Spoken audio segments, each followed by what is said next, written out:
National Herald जो देश के आज़ादी के लड़ाई में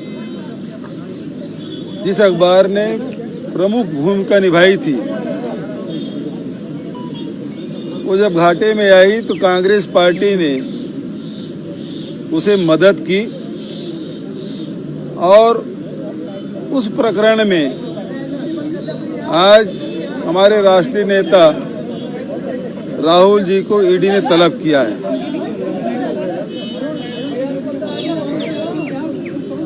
भारतीय जनता पार्टी की सरकार जब से बनी है, पिछले 8 साल से विपक्ष के या जहां विपक्षी सरकारें हैं वहां सेंट्रल एजेंसियों के द्वारा लगातार विपक्ष के नेताओं के खिलाफ केस दर्ज किए हैं। पिछले 8 वर्षों में भारतीय जनता पार्टी शासित एक भी राज्य में उनके समर्थक दलों के या उनके दल के नेताओं पे कोई भी आपराधिक प्रकरण दर्ज नहीं किया है। तो लगातार सेंट्रल एजेंसी का दुरुपयोग किया जा रहा है, विपक्ष को दबाने की कोशिश की जा रही है और जब विपक्ष के लोगों पे छापा पड़ता बताया जाता बहुत बड़ा प्रकरण है और वही नेता जब भारतीय जनता पार्टी में शामिल हो जाते हैं तब वो मामला रफा दफा हो जाता है। चाहे वो महाराष्ट्र की बात हो, चाहे आसाम की बात हो, चाहे पश्चिम बंगाल की बात हो। लेकिन अब लगातार केरल से लेकर कश्मीर तक सारे विपक्षी नेताओं पे ये शिकंजा कसने की कोशिश कर रहे हैं। लेकिन इस देश में प्रजातंत्र है, लोकतंत्र है और लोकतंत्र में इस प्रकार से नेताओं पे आपराधिक प्रकरण दर्ज करके उसे दबाया नहीं जा सकता, उसे कुचला नहीं जा सकता। और आज जिस प्रकार से नेशनल हेराल्ड के मामले में हमारी पार्टी के नेता को तलब किया गया है और इसके खिलाफ में हजारों कार्यकर्ता पूरे देश भर में धरना प्रदर्शन किए हैं। दिल्ली में यहाँ 24 अकबर रोड जो हमारे कांग्रेस का दफ्तर है, वहाँ न नेताओं को बाहर निकलने दिया जा रहा था, न कार्यकर्ताओं को अंदर आने दिया जा रहा था। लोकतंत्र का गला घोटा जा रहा है और इसका हम विरोध करते हैं।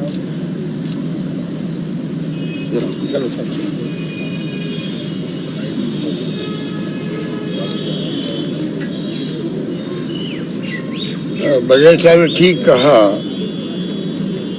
जैसे हेराल्ड अखबार 1937 के अंदर इसकी स्थापना हुई और तब से ही कांग्रेस पार्टी इसको इमदाद करते आई है। आप मीडिया के तमाम साथियों को मालूम है कि आज भी प्रिंट मीडिया जहाँ जहाँ छप रहा है उसकी क्या स्थिति है। अधिकांश जगहों पर अगर ईमानदारी की बात करें तो घाटे में चलते हैं। और नेशनल हेराल्ड के बारे में और कांग्रेस की नीतियाँ, उसके कार्यक्रम, सिद्धांतों के बारे में, उसको प्रमोट करने के बारे में जो भावना व्यक्त की गई थी उसी के अकॉर्डिंग टू आज तक इमदाद होती आई है।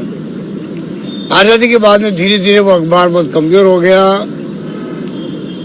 हालात बहुत गंभीर थे, बंद करने की नौबत आ गई। उसको रिवाइव करने के लिए कांग्रेस पार्टी ने उनको मदद करी। मुकदमा बना के जिस रूप में जब से भारतीय जनता पार्टी आई है सत्ता में, मोदी जी ने पहले ही कह दिया कांग्रेस मुक्त भारत बनाएंगे। तो उनके दिल में जो आग लगी हुई है, 70 साल में आज आधुनिक भारत बना है तो कांग्रेस की देन है। आज़ादी के पहले, आज़ादी के बाद में जो त्याग, बलिदान, कुर्बानी हुई तो कांग्रेस नेताओं ने करी है। ये नहीं बोलना चाहिए मोदी जी को भी। उन्होंने कभी याद नहीं किया इंदिरा गांधी की शहादत को,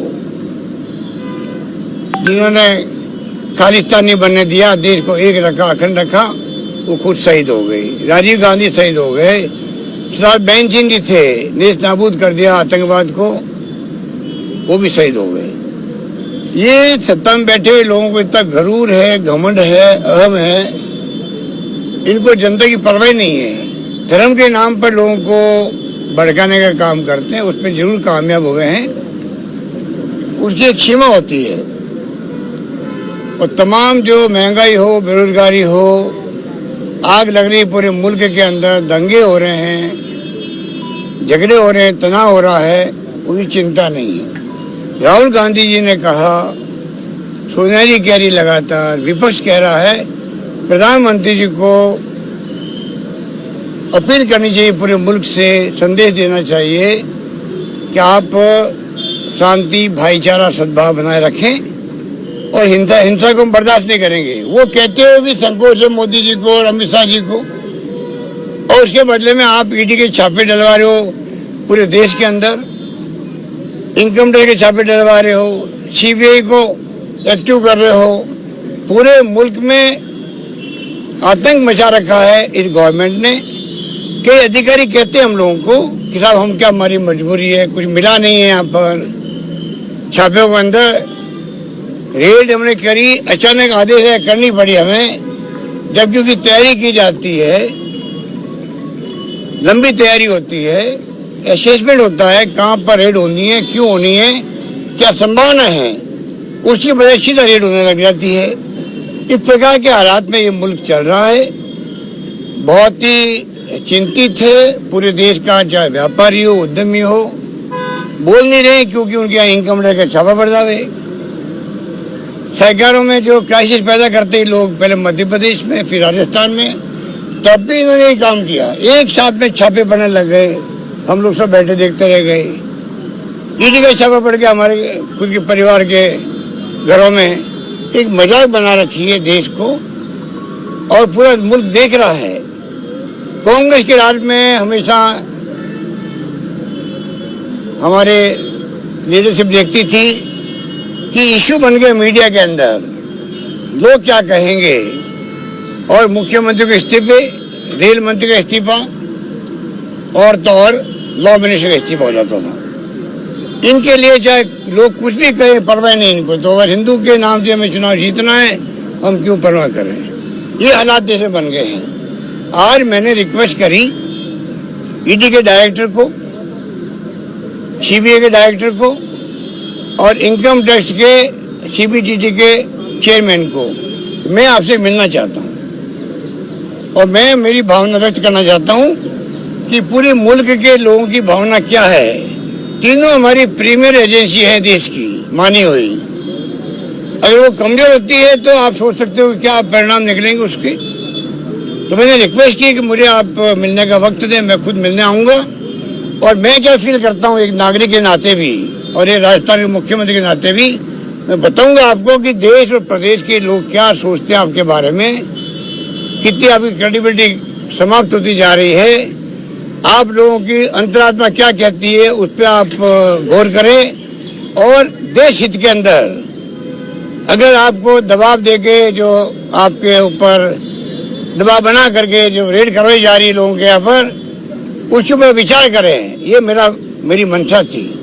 मुझे पहले खुशी हुई कि तत्काल फोन आने लग गए मेरे पास में टाइम देने के लिए, सीबीडीटी के चेयरमैन साहब से भी और बाद में जॉइंट डायरेक्टर सीबीआई से भी। और फिर कहा गया कि नहीं साहब, आपको आने की जरूरत नहीं, हम तो खुद आपसे आके मिल लेंगे जयपुर के अंदर। तो आप सोच सकते हैं इन हालातों में मुल्क चल रहा है। अब राहुल गांधी जी को, सोनिया गांधी जी को, जिनके परिवार ने आनंद भवन देश को समर्पित कर दिया, गांधी जी ने आनंद भवन में रह करके पूरी जंग लड़ी हो देश के लिए, इस परिवार ने सब कुछ कुर्बान कर दिया देश के लिए, उस परिवार के ऊपर इस प्रकार का ईडी का नोटिस देना बड़े शर्म की बात है, शर्म की बात है। पूरा मुल्क देख रहा है इस बात को। इंदिरा गांधी को भी इन्होंने, यही पार्टी भारतीय जनता पार्टी जिसका नाम जनसंघ था, 77 में 78 के अंदर इन्होंने मर्ज कर दिया जनता पार्टी के अंदर। उस वक्त मुरारी भाई देसाई प्रधानमंत्री बने, उस वक्त ये पार्टी सत्ता में थी उनके साथ में। इंदिरा गांधी जीत के आई थी चिकमंगलुरु से बाई इलेक्शन, उनको भी लोकसभा ने निष्कासित कर दिया और जेल में भेज दिया। उस वक्त भी आज की तरह ही माहौल था, हम लोग सब जेल गए थे। आज वो माहौल में फिर देख रहा हूँ देश के अंदर कि किस प्रकार का रिएक्शन है लोगों के अंदर, पूरे देश के जिलों के अंदर, प्रदेशों के अंदर। आज जो लोग आए हैं एकजुटता दिखाने के लिए आए राहुल गांधी के प्रति और सोनिया गांधी के प्रति, और साथ के अंदर ये सब आए इसलिए कि पूरे मुल्क की भावना क्या है इन प्रीमियर एजेंसियों के बारे में, ईडी के बारे में, वो भी एक मैसेज देने के लिए आए हैं। मैं समझता हूँ सद्बुद्धि आएगी नेताओं के अंदर, दबाव नहीं बनाएंगे एजेंसियों पर, एजेंसियों वाले खुद भी अपनी अंतरात्मा की आवाज़ सुनेंगे और फिर एक्ट करेंगे। कब तक आप तंग करोगे बुला बुला के? मोतीलाल बोरा को बुला के तंग किया जो 90 साल के थे, क्या नहीं किया इन लोगों ने? खड़गे साहब को बुला लिया। अरे दुनिया के मुल्कों के अंदर जब तक कोई अपराधी नहीं बनता है, घोषित नहीं होता है, तब तक उनको सर सम्मान देखा जाता है, व्यवहार किया जाता है। पुलिस या ईडी वाले खुद जाके बयान ले सकते हैं उनके घर पे, बुलाने क्या जरूरत है इस प्रकार की? खड़गे साहब को बुलाया गया, मोतीलाल बोरा जी को तंग किया गया। क्या तरीका हो रहा है देश के अंदर? हालात बड़े गंभीर है। मैं इस मौके पर देश की युवा पीढ़ी से कहना चाहूँगा, आप लोग समझ रहिए आने वाला भविष्य आपका है देश के अंदर। लोकतंत्र खतरे के अंदर है, संविधान की धज्जियाँ उड़ रही है, कानून का राज समाप्त हो रहा है, बुलडोजर चल रहे हैं। लोग खुश हो सकते हैं सीमित समय के लिए, पर बुलडोजर कभी आपके घर में चल सकता है। ये कानून का राज कहाँ रहेगा इस प्रकार की हरकतें करेंगे तो? हालात पूरे मुल्क में बहुत गंभीर है। मीडिया की बहुत बड़ी जिम्मेवारी है। मीडिया खुद भी दबाव के अंदर है, मीडिया के मालिक दबाव के अंदर है, मजबूरी के अंदर। कब सीबीआई जाए, कब ईडी वाले पहुंच जाए हमारे यहाँ पर, कब छापा पड़ जाए इनकम टैक्स का, पूरा मीडिया दबाव में है। मैंने देखा लेखक, पत्रकार और साहित्यकार जो आर्टिकल लिखते हैं धीरे धीरे वो भी थकने लग गए हैं। ऐसा माहौल देश में बन गया है। तो मुझे बहुत चिंता लगी हुई है कि आज ऐसे लोग हैं मीडिया के अंदर भी जो हिम्मत कर रहे हैं बोलने की, कहने की, लिखने की। कब तक करेंगे वो लोग? लोकतंत्र की हत्या कर रहे हैं लोग। और जिस प्रकार जिस दिशा मुल्क जा रहा है, कोई नहीं कह सकता ये मुल्क किस दिशा में जाएगा, किसी को नहीं मालूम है। ये हालात तो हम चाह रहे हैं, इसलिए हम आपके बीच में आए हैं कि आज राहुल गांधी जी को आप बताइए, सुबह से बैठा रखा उनको, क्या दुख है उनका? अगर लोन दे दिया तो लीगली लोन दिया है, को बुरा नहीं किया है। लोन माफ करती है ऐसी उसके ऊपर है, उनका खुद का अखबार है। 37 से शुरू अखबार, पंडित नेहरू के जमाने से उन्होंने खुद ने शुरू किया इसको। उसके बाद में आप बताइए इस प्रकार हरकत करना उचित नहीं है। मुकदमा चल रहा केस कोर्ट के अंदर, उसके बावजूद भी इन्होंने इस प्रकार नोटिस देके ईडी को घुसा दिया। मैं समझता हूँ कि पूरा देश देख रहा है और आने वाले वक्त के अंदर हम पीछे नहीं हटने वाले हैं। हमारे कार्यकर्ताओं में पूरा जोश है और कार्यकर्ताओं आक्रोश है। जो नतीजे सबके सामने आएंगे उनको भुगतने पड़ेंगे, मैं कह सकता हूँ। धन्यवाद। आपने हिंसा की बात की, कल जयपुर में जैसे लक्ष्मी कुछ नहीं हुआ, शांति के साथ निपट गया। कल मीटिंग थी, बहुत शांति के साथ में संपन्न हो गई। तो वहाँ पर सर काफी तस्वीरें कहा कुछ इस तरह की हिंसक बातें वहाँ पर कही गई, काफी सारी चीजें ऐसी थी जो नहीं कही जानी चाहिए। मैं नहीं था वहाँ पर कहीं नहीं कही जानी चाहिए, चाहे हिंदू हो चाहे मुस्लिम हो। मेरा मानना है कि लोकतंत्र में हिंसा का कोई स्थान नहीं है। लोकतंत्र में हिंसा का स्थान नहीं। मैंने कहा राजस्थान के अंदर भी हमारे वहाँ कोई भी जाति, कोई धर्म, कोई वर्ग के लोग, कोई राजनीतिक पार्टी के लोग अगर हिंसा करेंगे तो हम सख्ती से निपटेंगे। गहलोत साहब, आज के प्रदर्शन को लेकर के, आप लोगों के प्रदर्शन को लेकर बीजेपी ने आरोप लगाया है कि एक परिवार को और उनकी 2000 करोड़ की प्रॉपर्टी को बचाने के लिए कांग्रेस सड़कों पर आई है। और आपको मैं कहना चाहूँगा, क्या जवाब आपको मैं कहना चाहूँगा, ये जो कंपनी बनी है, इन कंपनियों से सोनिया गांधी, राहुल गांधी एक रुपया भी सेम दे नहीं सकते इसके अंदर। ये नॉन प्रॉफिटेबल कंपनियां हैं, पूरे पैसा नॉन प्रॉफिटेबल कंपनी है। इसमें कोई भी इसका डायरेक्टर 1 रुपया भी लाभ के रूप में नहीं ले सकता है। ये सब इनको मालूम है, प्रधानमंत्री को मालूम है, गृह मंत्री को मालूम है, वित्त मंत्री को मालूम है, एजेंसी को मालूम है। ये एजेंसी जो है उसमें जो कोई लाभ प्राप्त कर ही नहीं सकता है, खाली शेयर का आदान प्रदान होता है जो हर एजेंसी में होता है। हिंदुस्तान में इंडस्ट्रियल के बारे में किसी के 100, किसी के 125, किसी के 150 कंपनी होती है। 2-3 कंपनी बनी हुई है, उसको लेकर तय किया जा रहा है, आप समझ सकते हो। सब एक जो सुबह भी प्रेस कॉन्फ्रेंस में एक बात उठाई गई कि 9 करोड़ का जो पैसा था वो जो एम्प्लॉयज़ के लिए दिया गया था, लेकिन एक्चुअली उतने एम्प्लॉयज़ थे ही नहीं क्योंकि वीआरएस के लिए 9 करोड़ का खर्च हो सके। ये बहुत सारी फैक्टर्स है जो इनकम टैक्स ट्रिब्यूनल की जो रिपोर्ट है उसमें भी आया था। तो अगर राहुल जी आकर के ईडी के सामने जवाब दे पा रहे हैं, देना चाह रहे हैं, तो उसमें आपत्ति क्या कांग्रेस पार्टी? आपत्ति कोई नहीं है, गलत तरीके से ईडी को घुसाया गया है, नंबर 1। नंबर 2, जो आप कह रहे हो ना, ये आपको आपके मित्र लोग होंगे गए उसके अंदर जो बेचारे 20-20 साल से तनख्वाह नहीं पा रहे थे उसके अंदर, अगर सबको वीआरएस दे करके उनको खुश करके उनकी बट इतने लोग थे ही नहीं। अरे तो कागजों में कैसे नहीं थे, कुछ जाने अलग कौन उसकी मना कर रहा है।